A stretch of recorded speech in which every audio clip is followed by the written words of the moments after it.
Hello food lovers, welcome to simple curries. నేను మీ రేఖ. ఈరోజు మరొక టేస్టీ రెసిపీతో వచ్చేసాను. అదేంటో కాదండి, ఎమ్మీగా ఉండే ఎగ్ సేమియా.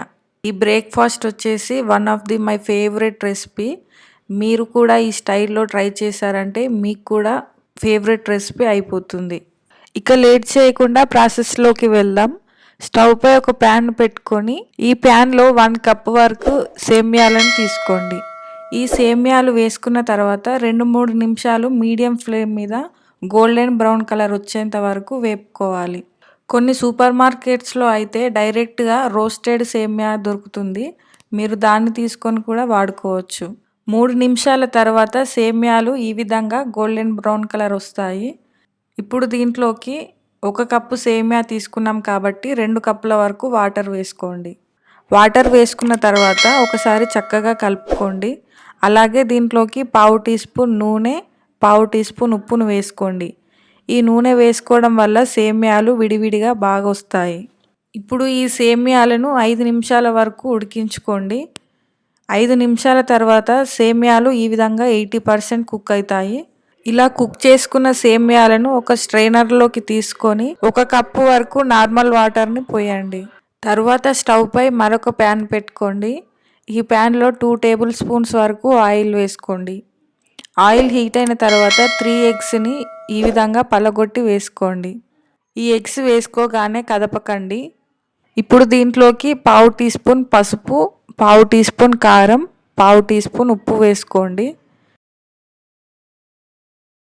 ఇవన్నీ వేసుకున్న తర్వాత ఈ ఎగ్ పీసెస్ని పెద్ద పెద్ద ముక్కలుగా ఉండేటట్లు కలుపుకోవాలి. 5 నిమిషాల తర్వాత ఈ విధంగా రెడీ అవుతుంది. ఇప్పుడు దీన్ని ఒక బౌల్లో తీసుకొని పక్కన పెట్టుకోండి. ఇప్పుడు అదే ప్యాన్లో 1 టేబుల్ స్పూన్ వరకు ఆయిల్ వేసుకోండి. ఆయిల్ హీట్ అయిన తర్వాత సన్నగా తరుగుకున్న అల్లం వెల్లుల్లి ముక్కలు, 1 కప్పు వరకు ఉల్లిపాయ ముక్కలు, సన్నగా తరుగుకున్న పచ్చిమిర్చి, క్యారెట్, అలాగే 1 కప్పు వరకు ఫ్రోజన్ బఠానీలను వేసుకోండి.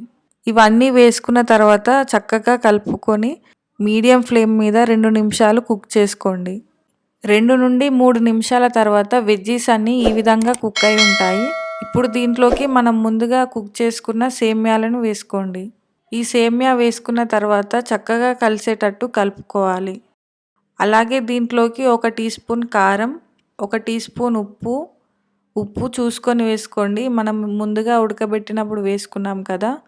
అలాగే దీంట్లోకి 1/2 టీ స్పూన్ వరకు మిరియాల పొడిని వేసుకోండి. ఇవన్నీ వేసుకున్న తర్వాత మరొకసారి బాగా కలుపుకోండి. అలాగే దీంట్లోకి మనం ముందుగా కుక్ చేసుకున్న ఎగ్ స్క్రంబుల్స్ని కూడా వేసుకోండి. ఇప్పుడు హై ఫ్లేమ్ మీద ఒక 5 నిమిషాలు ఇవన్నీ కలిసేటట్టు బాగా కలుపుకోవాలి. ఇలా కలుపుకున్న తర్వాత పైన గార్నిష్ కోసం కొంచెం కొత్తిమీరను కూడా వేసుకొని స్టవ్ ఆఫ్ చేయండి.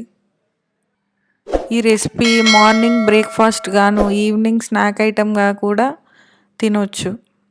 ఇంకెందుకు లేటు, ఈ రెసిపీని మీరు కూడా తప్పకుండా ట్రై చేసి ఫుల్ ఎంజాయ్ చేయండి. Thanks for watching. మీకు మా వీడియోలు నచ్చినట్లయితే మీ ఫ్రెండ్స్ అండ్ ఫ్యామిలీ మెంబర్స్కి షేర్ చేయండి, లైక్ చేయండి.